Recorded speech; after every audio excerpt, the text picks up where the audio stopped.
This is King Carouse, the Black History Buff, and this is the Black History Buff podcast. First things first, I'd like to say a huge thank you to everyone who supported me on Patreon. Without your support, I couldn't do any of this. Not only do your contributions help me to pay for all the costs it takes to produce my content and obtain research materials, the moral support and messages you regularly send have carried me through some really tough times. So thank you all. I'd also like to thank my faithful followers on Instagram. Despite numerous shadow bans and platform blocks, the Black History Buff IG army has still managed to grow to over 45,000 people, which is just incredible. We post daily on Instagram, something I'm really proud of, and I've recently started to share some short videos too, which my beautiful son has begun to help me with. Lastly, I'd like to say thank you to you. Yes, you, the person listening to my voice right now. I've been away from the podcast scene for a while now, and I've really missed it. But juggling a full-time job, community work, my education, social media platforms, and a pandemic meant something had to give. And unfortunately, it meant I had to put the show on pause for a little while. But I'm back now, and to make sure I stay back, I'm gonna be taking things slow and dropping shorter episodes until I get back into the flow of things again. And I'd like to kick things off with an incredible story about a man named Doris. So kick back and relax while I tell you the incredible story of Doris Miller, the hero of Pearl Harbor. Doris Dory Miller was born in Waco, Texas on October 12, 1919. The son of sharecroppers Connery and Henrietta Miller, at school, Doris became the star fullback, and at home, he helped to support his family by assisting with farming and working as a cook in a small restaurant during the Great Depression. Less than a month before his 20th birthday, Miller enlisted in the United States Navy at its Dallas recruiting station.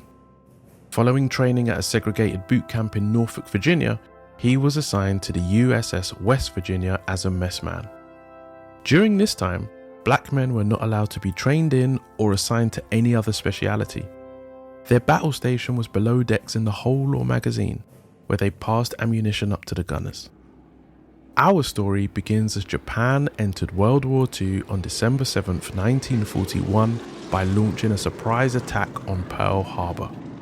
The anchored West Virginia was nearly instantly taken out as hot lead rained down from the sky and torpedoes hit it from the water.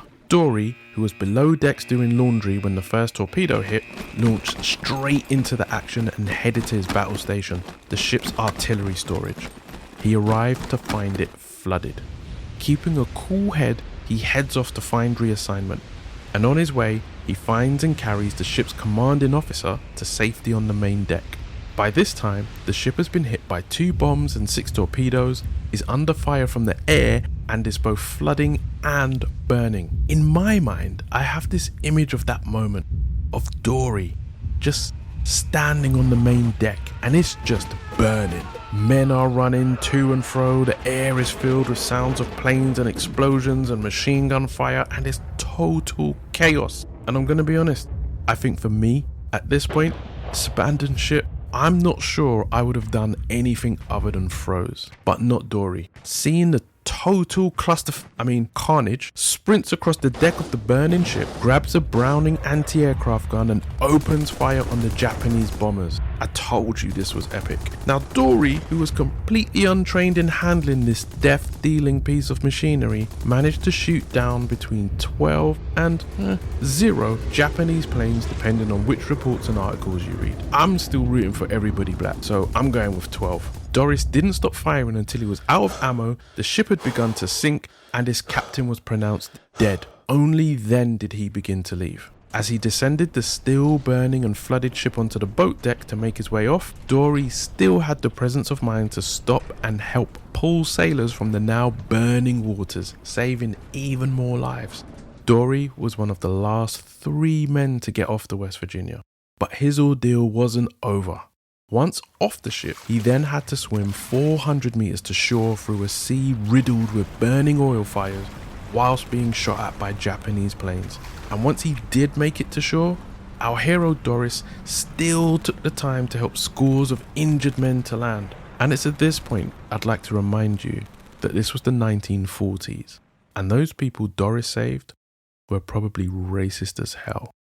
And that part's important because as a reward for his bravery under fire, Doris Miller was awarded the Navy Cross, the second highest decoration for valor in combat. The second highest. Second. And if you're wondering what he would have needed to do to get the highest, that's easy. All he would have needed to do to get the highest was be white.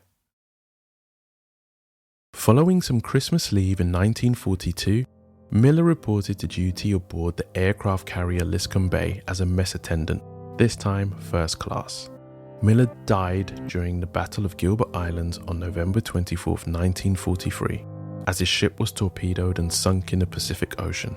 In addition to the Navy Cross, the Navy honoured Doris Miller by naming a dining hall, a barracks, and a destroyer escort for him. The USS Miller is the third naval ship to be named after a black Navy man. Though tragic, Miller's death inspired all Americans and opened the doors for blacks in the Navy. 2 months after his passing, the Navy opened an officers training program at Camp Robert Smalls for black sailors and commissioned its first black officers on March 17, 1944. I know not everybody is a lover of the armed forces, but the fact is, they exist, and we need to have representation in these spaces. Brave men like Doris Miller in the Navy and more modern examples like Venice Armory in the Air Force ensure that the interests of black men and women are present. And I, for one, am glad to know that there are people that look like me representing us in all facets of society. This has been King Carouse, the Black History Buff, and this has been the Black History Buff podcast. If you enjoyed this episode and want to support the creation of more, please consider supporting us on Patreon. Until next time, stay safe and remember, Black history is world history.